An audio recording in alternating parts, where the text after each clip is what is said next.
Ustoz, menda bitta fikr tug'ilib qoldi. Kaminadan sirasi yoqib yubordim. Yangi tug'ildimi? Ha, yangi tug'ildi. Chaqaloq. Ramazonga qanaqa yangilik qilib beramiz?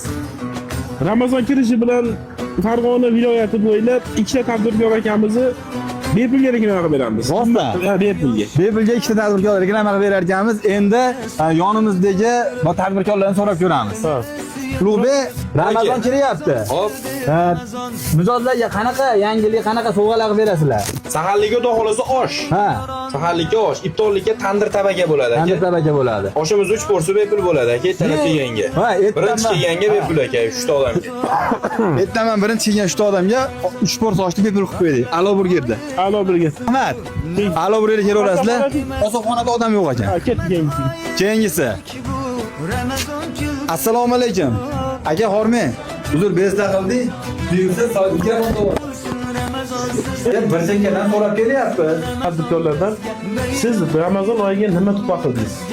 Nima yordam berasiz odamlarga? Xudo xolasa Ramazon oyiga chegirma bor, 5 ta odamni besplatniy olamiz har juma. Tushunarli.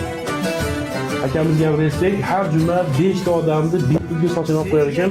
Ijara qilmasdan, tortmasdan bonus yutib oldingmi deb juma muborak bo'lsin. Kelaverasizlar. Ramazon ichi. Ramazon ichi. Qaranglar, adres tushuntirib o'taman. Adresimiz Sadda masjidi, Sadda masjidining yonida mana yangi ochildi Barber Shop. Akamizga rahmat. Mana shu tadbirkorlar hammasiga rahmat. Sizga ham rahmat. Salomat bo'linglar. Qo'llab-quvvatlab turasizlar. Siz Ramazonga nima tayyorlab qo'ydingiz? Ha, kommentariyada o'z fikringizni yozib qo'ying.